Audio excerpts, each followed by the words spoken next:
नमस्कार मंडळी. आज आपण सार्थ श्रीमद दासबोध दशक 9 त्यातील समास 9 वाचन करणार आहोत, ज्याचे की शीर्षक आहे संदेह वारण. चला तर मग संकीर्तनाने सुरुवात करूया. जय जय राम कृष्ण हरी, जय जय राम कृष्ण हरी, जय जय राम कृष्ण जय जय राम कृष्ण हरी, जय जय राम कृष्ण जय जय राम कृष्ण हरी, जय जय राम कृष्ण जय जय राम कृष्ण हरी, जय जय राम कृष्ण जय जय राम कृष्ण हरी, जय जय राम कृष्ण जय जय राम कृष्ण हरी, जय जय राम कृष्ण जय जय राम कृष्ण हरी. जय योगेश्वर श्रीकृष्ण की जय हो. जय जय रघुवीर समर्थ. चला तर मग सुरुवात करूया. सार्थ श्रीमद दासबोध दशक 9 समास 9 संदेह वारण. ब्रह्म आणि ब्रह्मांड यांचा परस्पर संबंध काय, हा वेदांतामधील मोठा कूट प्रश्न आहे. या समासात श्री समर्थांनी त्यांचे समाधानकारक उत्तर दिले आहे. प्रश्न निर्माण होण्याचे कारण असे की ब्रह्माचा स्वभाव निराळा व ब्रह्मांडाचा स्वभाव निराळा असतो. एक शाश्वत तर दुसरे अशाश्वत, एक निर्गुण तर दुसरे सगुण, एक निश्चल तर दुसरे चंचल, एक एकजिनसी तर दुसरे बहुजिनसी, एक अनंत तर दुसरे अंतवंत, एक पूर्ण तर दुसरे अपूर्ण, एक निर्विकारी तर दुसरे विकारी, असा दोहींमध्ये मूलगामी फरक आहे. प्रथम हे ध्यानात ठेवावे की ब्रह्मांड ब्रह्मातच असले पाहिजे. ईशोपनिषदात पहिला मंत्र सांगतो की ईशावास्यम इदम सर्वम यत किंच जगत्याम जगत. याचा अर्थ या विश्वामध्ये जे काही आहे ते सारे परमेश्वराने वेष्टिलेले आहे. आकाशापासून निर्माण झालेले हे विश्व आकाशातच जगते व अखेर आकाशातच विलीन होते. आकाश ब्रह्मामध्ये विलीन होते. ब्रह्माबाहेर अवकाश नाही, अर्थात विश्व ब्रह्माच्या बाहेर जाणे शक्य नाही. या कारणासाठी ब्रह्मांड ब्रह्मातच राहते. ब्रह्मांड ब्रह्मातच राहते हे बरोबर आहे, पण ब्रह्मांडात ब्रह्म आहे का? तैत्तिरीय उपनिषदाच्या ब्रह्मवल्लीमध्ये असा मंत्र आहे, सह अकामयत बहु श्याम प्रजायेय इति सह तपः अतप्यत सह तपः तत्वा इदम सर्वम असृजत यद इदम किंच तत सृष्टवा तत एव अनुप्राविशत. याचा अर्थ, मी अनेक भावे अशी ब्रह्माने इच्छा केली, त्याने तप केले, तप करून त्याने हे सारे निर्माण केले, ते सारे निर्माण करून त्याने त्यात प्रवेश केला. याचा अर्थ असा की ब्रह्म व्यापक तर ब्रह्मांड व्याप्य आहे. खरे म्हणजे एका ब्रह्माखेरीज दुसरे अस्तित्व नाही. जे आहे ते सगळे ब्रह्मच आहे. विश्वामध्ये जे दिसते ते ब्रह्मातूनच निर्माण होते, ब्रह्माचेच केलेले असते. ब्रह्मामुळेच जगते आणि अखेर ब्रह्मातच लय पावते. असे असून देखील विश्व निर्माण करून त्यामध्ये ब्रह्म शिरले असे श्रुती सांगते. अर्थात विश्व ज्या स्वरूपात आपल्याला दिसते त्या स्वरूपात ते ब्रह्म नाही. म्हणून मूळ प्रश्नाकडे पाहण्याच्या दोन दृष्टी आहेत. ब्रह्म स्वरूपाकडून पाहिले तर अखिल विश्व ब्रह्ममयच आहे, पण विश्वाकडून पाहिले तर नामरूपात्मक दृश्याच्या अंतर्यामी ब्रह्मवास करते. आपल्या इंद्रियांना दिसणारा विश्वाचा पसारा मूळ ब्रह्माचा विलास आहे. आपण द्वैत खरे मानणारी माणसे. आपली अवस्था लहान मुलासारखी असते. एकाच लाकडापासून कुत्रा, घोडा, हत्ती वगैरे प्राणी केलेले असतात. मुलाला ते प्राणी वेगळेपणाने अगदी खरे वाटतात. त्या सगळ्या प्राण्यांचे मूळ द्रव्य जे लाकूड, त्याचे भान मुलाला नसते. मोठ्या माणसाला लाकडांचे भान असल्याने ते प्राणी निराळे दिसत असून देखील एकजिनसीच वाटतात. प्राणी बनण्याच्या पूर्वी, प्राणी बनल्यावर आणि प्राणी मोडल्यावर लाकडांमध्ये द्रव्यदृष्ट्या काहीच फरक होत नाही. त्याचप्रमाणे विश्व निर्माण होण्याच्या आधी ब्रह्म एकटे होते. विश्व निर्माण झाले तेव्हा ते बहुरूपी किंवा अनेक झाले. विश्व लय पावेल तेव्हा ते पुन्हा एकटे असेल. परंतु ब्रह्म एकटे असणे आणि ब्रह्म बहुरूपी दिसणे यामध्ये ब्रह्मस्वरूपाच्या दृष्टीने यत्किंचितही फरक नाही. ही गोष्ट आपल्या ध्यानात येत नाही. स्वस्वरूपाच्या अज्ञानामुळे आपल्याला भ्रम होतो. विश्वामध्ये भरून उरलेले ब्रह्म आपण विसरतो. विश्वामधील अनेकपणा आपण खरा मानतो. विश्वाचे मूळ अधिष्ठान जे ब्रह्म त्याचे साक्षात ज्ञान झाले की अज्ञान नाहीसे होते. अज्ञानाबरोबर भ्रम नाहीसा होतो. विश्वरूपाने विलसणाऱ्या ब्रह्माचे भान सदैव टिकते. मग मूळ प्रश्नच उरत नाही. चला तर मग आता ओवी वाचनाला सुरुवात करूया. सार्थ श्रीमद दासबोध, दशक 9, समास 9, संदेह वारण. श्रीराम. जय जय रघुवीर समर्थ. ब्रह्मवारिता वारेना, ब्रह्मसारिता सरेना, ब्रह्म काही वोसरेना एकीकडे. आरंभी प्रश्नाचे स्वरूप नीटपणे समजावून सांगतात. श्रोता म्हणतो की ब्रह्माचे निवारण करू म्हटले तर ते करता येत नाही, त्यास बाजूस सारावे म्हटले तर ते करता येत नाही, ब्रह्म एका बाजूस साठवावे म्हटले तर तसे करता येत नाही. ब्रह्मभेदिता भेदेना, ब्रह्मछेदिता छेदेना, ब्रह्म परते होयेना केले तरी. ब्रह्म मोडावे म्हटले तर मोडता येत नाही, ब्रह्मास भोक पाडावे म्हटले तर तसे करता येत नाही, ब्रह्माला मागे ढकलले तर ते ढकलले जात नाही. ब्रह्मखंडेना अखंड, ब्रह्मी नाही दुसरे बंड, तरी कैसे हे ब्रह्मांड सिरकले मध्ये. ब्रह्म अखंड आहे, त्याचे तुकडे पाडता येत नाही. ब्रह्म एक जिनसी आहे, त्याच्यामध्ये त्याच्या वाचून दुसरे काही नाही. असे असता त्याच्यामध्ये हे ब्रह्मांड शिरले कसे, हा प्रश्न आहे. पर्वत पाषाण सिया शिखरे, नाना स्थळे स्थळांतरे, भूगोळ रचना कोण्या प्रकारे झाली परब्रह्मी. पर्वत, पाषाण, शिळा, शिखरे, नाना प्रकारची स्थाने, अशी ही जड पृथ्वीची रचना सूक्ष्म परब्रह्मामध्ये झाली तरी कशी. भूगोळ आहे ब्रह्मामध्ये, ब्रह्म आहे भूगोळामध्ये, पाहता एक एकामध्ये प्रत्यक्ष दिसे. पृथ्वी ब्रह्मामध्ये आहे, तसेच ब्रह्म पृथ्वीमध्ये आहे. नीट पाहिले तर पृथ्वी आणि ब्रह्म एकमेकांमध्ये आहेत असे प्रत्यक्ष आढळते.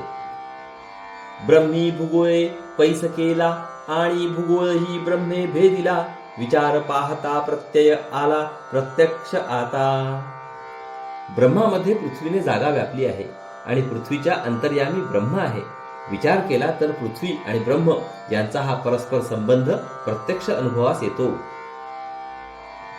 ब्रह्मे ब्रह्मांड भेदिले, हे तो पाहता नीटची झाले, परी ब्रह्मास ब्रह्मांडे भेदिले, हे विपरीत दिसे.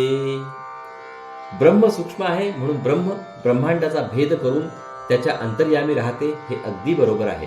पण ब्रह्मांड स्थूल आहे, जड आहे, त्याने ब्रह्माचा भेद करून त्यात जागा व्यापावी हे अगदीच विपरीत वाटते.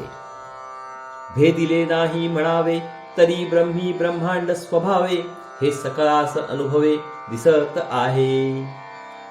ब्रह्मांडाने ब्रह्माचा भेद केला नाही म्हणावे तर ते ब्रह्मामध्ये सहजपणे आहे, ही गोष्ट सगळ्यांना प्रत्यक्ष अनुभवाने दिसते.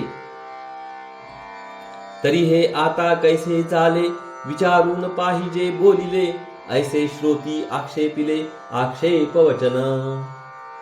तर हे असे घडले कसे, या प्रश्नाचे विचार करून उत्तर द्यावे. श्रोत्याने काढलेला आक्षेप हा असा आहे. आता याचे प्रत्युत्तर सावध ऐका निरोत्तर, येथे पडिले की विचार संदेहाचे. आता या प्रश्नाचे उत्तर लक्षपूर्वक ऐकावे, ते उत्तर तुम्हाला निरुत्तर करील. हा प्रश्न सोडवताना काही शंका येतात. ब्रह्मांड नाही म्हणो तरी दिसे, आणि दिसे म्हणो तरी नासे, आता हे समजती कैसे श्रोते जन.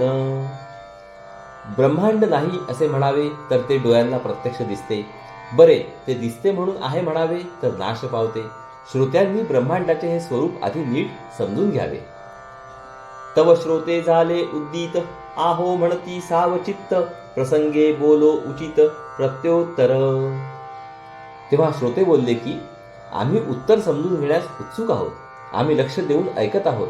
त्यावर वक्ता म्हणाला की या प्रश्नाला आम्ही प्रसंगाला उचित असे उत्तम उत्तर देतो. श्री समर्थांनी जे उत्तर दिले आहे त्याचा भावार्थ असा. आपला दृष्टिकोन अत्यंत आकुंचित असतो, त्यामुळे वस्तू जशी आहे तशी आपल्याला दिसत नाही. यालाच भ्रम म्हणतात. आपण विशाल बनून आपली वृत्ती अत्यंत विशाल करणे हाच भ्रम नाहीसा करायला उपाय आहे. वृत्ती विशाल होता होता फाटते व जीव ब्रह्मस्वरूप होऊन जातो. आकाशी दीपास लाविले, दीपे आकाश परते केले, हे तो घडे ना पाहिले, पाहिजे श्रोती. समजा आपण आकाशात दिवा लावला तर त्या दिव्याने आकाश बाजूला सारले असे कधीच घडत नाही. ही गोष्ट श्रोत्यांनी ध्यानात ठेवावी. आप तेज अथवा पवन, सारून सकती गगन, गगन पाहता सघन, चळेल कैसे. पाणी, अग्नी आणि वायू या 3 भूतांपैकी एकही आकाशाला बाजूस सारू शकत नाही. आकाश गच्चपणे किंवा दाटपणे सगळीकडे भरलेले आहे. ते अगदी स्थिर आहे. त्यामध्ये हालचाल होऊ शकत नाही, म्हणून त्यास बाजूस सारता येत नाही. अथवा कठीण झाली मेदनी, तरी गगने केली चाळणी, पृथ्वीचे सर्वांग भेदुनी, राहिले गगन. पृथ्वी कठीण आहे यात शंका नाही, पण आकाश अत्यंत सूक्ष्म, मृदू व बारीक असल्याने पृथ्वीच्या अणुपरमाणूमध्ये ते भरून आहे. आकाशाने पृथ्वीची जणू काय चाळण केली आहे. याची प्रचित ऐसी असे, जे जडत्वा आले ते तुके नासे, आकाश जैसे तैसे असे चळणार नाही. पृथ्वी, आप, तेज आणि वायू ही 4 भूते आकाशाचा भेद करू शकत नाही. याचा प्रत्यक्ष अनुभव असा पाहावा. जे जे स्थूल असते, जड असते, ते नाश पावते. जे सूक्ष्म असते ते अविनाश असते. आकाश अगदी सूक्ष्म आहे, म्हणून बाकीची 4 भूते आली आणि गेली तरी आकाश जसेच्या तसेच राहते. ते मुळीच चळत नाही. यानंतर आकाश आणि ब्रह्म यामधील फरक श्री समर्थ सांगतात. वेगळेपणे पहावे, तयास आकाश म्हणावे, अभिन्न होता स्वभावे, आकाश ब्रह्म. आकाशाला आपण वेगळेपणाने पाहू शकतो, म्हणून त्यास महाभूत म्हणायचे. त्याच्याशी तदाकार किंवा अभिन्न होऊन जर बघितले तर आकाशाला ब्रह्म म्हणायला हरकत नाही. सर्वव्यापीपणा, सूक्ष्मपणा, निश्चळपणा, घनदाटपणा या सर्व बाबतीत आकाश अगदी ब्रह्मासारखे आहे. जोपर्यंत आपण त्यास वेगळेपणाने पाहतो तोपर्यंत ते दृश्यात मोडते. तेथे द्वैत कायम राहते. त्यास वेगळेपणाने पाहणारा मी देहबुद्धीचा आकुंचितपणा सोडत नाही. पण आकाशाशी अभिन्न होणारा द्रष्टा किंवा मी खुद्द आकाशा एवढा विशाल व सूक्ष्म बनतो. तो शिव बनतो. शिवस्वरूप आणि ब्रह्मस्वरूप यात विशेष फरक नाही. तस्मात आकाश चळेना, भेद गगनाचा कळेना, भासले ब्रह्म तयास जाणा, आकाश म्हणावे. सांगण्याचा मुद्दा असा की आकाश ब्रह्मासारखे निश्चळ व अविनाश आहे. आकाशाचे खरे स्वरूप आपणास आकलन होत नाही. परब्रह्मच वेगळेपणाने पाहिले म्हणजे त्यास आकाश म्हणतात. दृश्याच्या पसाऱ्यामध्ये ब्रह्माच्या स्वरूपाची कल्पना आणून देणारे आकाशासारखे दुसरे काही नाही. निर्गुण ब्रह्मसे भासले, कल्पू जाता अनुमानले, म्हणून आकाश बोलिले कल्पनेसाठी. आकाशाकडे बघितले तर ते निर्गुण ब्रह्मच आहे की काय असे वाटते, पण ते निर्गुण ब्रह्म नाही. कारण बुद्धीने आपण त्याची कल्पना करू शकतो. त्याची कल्पना करता येते, म्हणून त्यास आकाश म्हणतात. ब्रह्म निर्विकल्प आहे, अतींद्रिय आहे. आकाश तसे नाही. कल्पनेसी भासे भास, तितुके जाणावे आकाश, परब्रह्म निराभास, निर्विकल्प. जोपर्यंत आपण मीपणाने वेगळे राहून वस्तू पाहतो तोपर्यंत कल्पना चालते आणि वस्तू भिन्नपणे दिसते. जोपर्यंत कल्पना चालते व वस्तू वेगळेपणाने भासते तोपर्यंत आपण जे पाहतो ते सगळे आकाश समजावे. कारण परब्रह्माच्या ठिकाणी वेगळेपणाने पाहणे नाही आणि त्यामुळे कल्पना पण नाही. ब्रह्म निराभास व निर्विकल्प आहे. पंचभूतांमध्ये वास, म्हणून बोली जे आकाश, भूतांतरी जो ब्रह्मांश, तेची गगन. वास्तविक आकाश म्हणजे ब्रह्मच होय, पण 5 महाभूतांमध्ये ते गणले जाते, म्हणून त्यास आकाश म्हणायचे. भूतांच्या अंतर्यामी जो ब्रह्मांश असतो तेच खरे आकाश होय. वस्तूच्या बहिरंगामध्ये कितीही फरक झाला तरी तिच्या अंतरंगामध्ये जे निश्चळ राहते तो वस्तूमधील ब्रह्माचा अंश होय. आकाश तसे निश्चळ राहते, म्हणून वस्तूमधील तो ब्रह्मांश समजावा. प्रत्यक्ष होते जाते, अचल कैसे म्हणावे त्याते, म्हणून या गगनाते भेदिले नाही. इतर चारही भूते आकाशामध्ये उत्पन्न होतात आणि त्यातच पुन्हा विलीन होतात, म्हणून त्यांना निश्चल म्हणता येत नाही. भूते आकाशात आली आणि गेली तरी आकाश जसेच्या तसेच राहते, त्याचा भेद होत नाही. पृथ्वी विरोन उरे जीवन, जीवन नसता उरे अग्न, अग्न विजता उरे पवन, तोही नासे. पृथ्वी विरून पाणी राहते, पाणी आटून अग्नी उरतो, अग्नी विझून वायू उरतो, अखेर वायू देखील नाहीसा होतो. मिथ्या आले आणि गेले, तेणे खरे ते भंगले, ऐसे हे प्रचितीस आले कोणे परी. जे दिसते आणि नाचते ते खोटे असते, असे जे खोटे आहे ते आले आणि गेले, त्यामुळे जे खरे आहे ते भंगल्यासारखे दिसले. असा जो अनुभव येतो त्याचे कारण काय हे पाहणे अवश्य आहे. जी वस्तू खरी असते ती निश्चल असते, अभंग असते. तिच्यावर काहीतरी दिसले आणि नाहीसे झाले, त्यामुळे वस्तूला धक्का लागला नाही, परंतु पाहणाऱ्याला वाटले की वस्तूला त्यामुळे धक्का लागला. हे असे वाटते याचे कारण वस्तूच्या स्वरूपाचे अज्ञान होय. त्या अज्ञानामुळे भ्रम निर्माण होतो. भ्रमे प्रत्यक्ष दिसते, विचार पाहता काये तेथे, भ्रम मूळ या जगाते, खरे कैसे म्हणावे. परब्रह्माच्या स्वरूपाचे अज्ञान असल्यामुळे आपल्याला भ्रम होतो. जे जे येते आणि जाते ते सारे मिथ्या असते, म्हणजे ते दिसले तरी खरे नसते. असे तात्पुरते दिसणारे खरे नसून सुद्धा खरे वाटते, त्यास भ्रम म्हणतात. भ्रम हा देहबुद्धीचा आकुंचितपणाचा परिणाम आहे. आपण देहाच्या बाहेर पडून जितके विशाल होऊ तितका भ्रम विरळ होत जाईल, अखेर तो नाहीसा होईल. भ्रम झालेल्या माणसाला काहीतरी प्रत्यक्ष दिसते, पण विचाराने शोध घेतला तर तिथे काहीच आढळत नाही. या दृश्य जगाची स्थिती अशीच आहे. ते दिसते पण नाचते. विचाराने त्याचा शोध केला तर काही शिल्लक उरत नाही. ते भ्रममूलक आहे, म्हणून जगाला खरे म्हणता येत नाही. भ्रमशोधिता काहीच नाही, तेथे भेदिले कोणे काही, भ्रमे भेदिले म्हणता ठाई, भ्रमची मिथ्या. भ्रमाने जे दिसते त्याचा शोध घेतला, तेथे काहीच नसते असा अनुभव आला. मग जे मुळात नाहीच त्याने कशाचा तरी भेद केला हेही शक्य नाही. अमक्याने तमक्याचा भेद केला असे भ्रमाने म्हटले तर भ्रमच खोटा होतो. जे घडलेच नाही ते घडले असे जर कोणी म्हणाला तर तो म्हणतो ती घटना घडलेलीच नसते, पण त्याबरोबर त्याचा जो समज झालेला असतो तोही खरा नसतो. भ्रमाचे रूप मिथ्या झाले, मग सुखे म्हणावे भेदिले, मुळी लटिके त्याने केले तेही तैसे. भ्रमाने जे दिसते ते खरे नाही असे एकदा निश्चित ठरल्यानंतर मग अमक्याने तमक्याचा भेद केला असे खुशाल बोलावे. जे मुळातच खरे नाही त्याने अमुक एक केले असे म्हटले तर ते करणे देखील खरे नसते. लटिक्याने उदंड केले तरी आमुचे काये गेले, केले म्हणतास नाथिले शहाणे जाणती.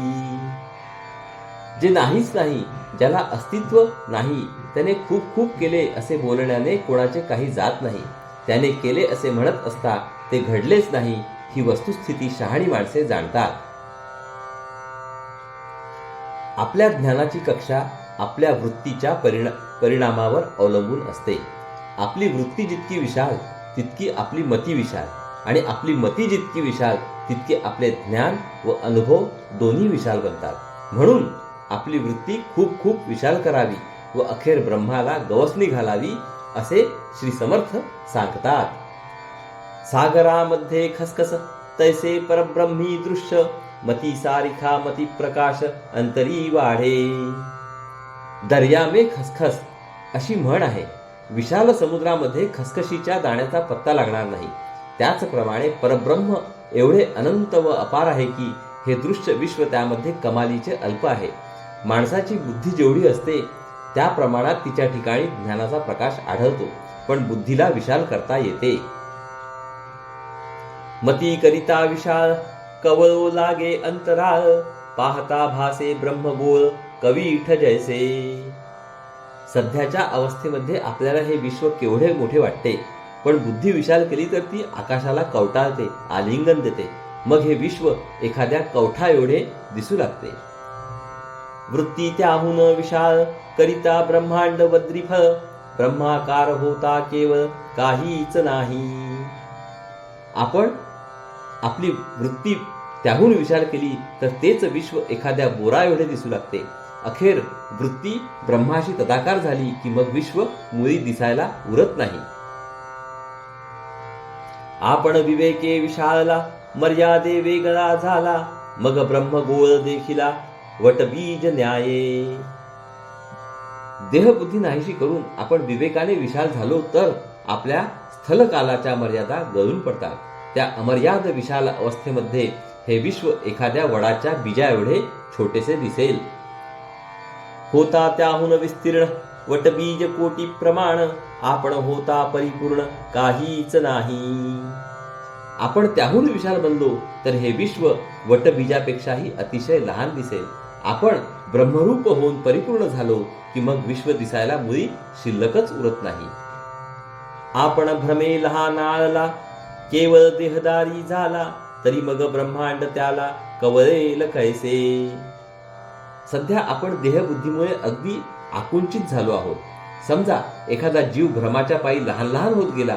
लहान होता होता अखेर तो केवळ देहा एवढाच बनला. मी देहच आहे असे तो समजू लागला. अशा आकुंचित वृत्तीच्या माणसाच्या बुद्धीला विश्वास गवसणी घालणे शक्य नाही.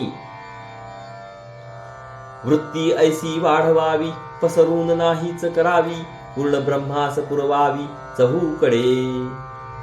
आपण आपली वृत्ती विशाल करावी, ती इतकी पसरावी की ती अखेर नाहीशीच होऊन जाईल. पूर्ण ब्रह्माला चहूकडून पुरेल इतकी तिला पसरावी, विशाल करावी. जब एक सुवर्ण आणिता तेणे ब्रह्मांड मढविता कैसे होईल ते तत्वता बरे पहा. समजा आपण थोडे सोने घेतले आणि त्याने संबंध विश्व मढविण्याचा प्रयत्न केला तर काय होईल. आपण कितीही प्रयत्न केला तरी सोने शेवटी अपुरेच पडेल. तसा प्रकार वृत्तीच्या बाबतीत घडतो. वस्तू वृत्तीस कवळे तेणे वृत्ती फाटो न वितुळे निर्गुण आत्माच निवळे जैसा तैसा. आपली वृत्ती परब्रह्माचे आकलन करायला निघाली की ती पसरू लागते. पण पसरता पसरता तिची मर्यादा संपते व ती फाटते आणि परब्रह्मी लीन होऊन जाते. मग मूळचे निर्गुण आत्मस्वरूप जसेच्या तसे स्पष्टपणे प्रत्ययास येते. येथे फिटली आशंका श्रोते हो संदेह धरू नका अनुमान असेल तरी विवेका अवलोकावे. आता शंकेचे निरसन झाले असे मी समजतो. श्रोत्यांनो, वर जे सांगितले त्याबद्दल मनात शंका धरू नका. मनात शंका असेल तर नीट विचार करून पहा. विवेके तुटे अनुमान विवेके होये समाधान विवेके आत्मनिवेदन मोक्ष लाभे. मनुष्य विवेक करील तर त्याच्या शंकांचे निरसन होईल. विवेकाने त्यास समाधान मिळेल आणि विवेकानेच शरणागती साधून मोक्ष पदरात पडतो. केली मोक्षाची उपेक्षा विवेके सारिले पूर्व पक्षा सिद्धांत आत्मा प्रत्यक्षा प्रमाण न लगे. मोक्षाच्या मागे जाण्याचे कारणच नाही. मोक्ष बाजूलाच ठेवावा. परंतु विवेकाने खरे वाटणारे पण खरे नसणारे दृश्य बाजूस सारावे. म्हणजे मग आत्म्याचा प्रत्यक्ष साक्षात्कार होतो. त्यास आणखी पुरावा कशाला हवा. दृश्य खरे वाटणे हा पूर्व पक्ष आणि अतिंद्रिय आत्मस्वरूप हा सिद्धांत पक्ष होय. हे प्रचितीची उत्तरे कळती सारा सार विचारे मनन ध्यासे साक्षात्कारे पावन होईजे. हा जो विषय सांगितला तो माझ्या अनुभवाचा आहे. सारासार विचार केला तर माझा अभिप्राय ध्यानात येईल. हे झाले श्रवण. त्यावर मनन करावे. त्यातून निधिध्यास लागला की आत्मसाक्षात्कार होईल. साक्षात्काराने पवित्र होऊन जावे. इति श्री दासबोधे गुरुशिष्य संवादे संदेह वारण नाम समास 9. चला तर मंडळी, येथे आपले सार्थ श्रीमद दासबोधातला दशक 9 मधील समास 9 वाचन पूर्ण झाले आहे. हरि ओम तत्सत. हरि ओम तत्सत. हरि ओम तत्सत.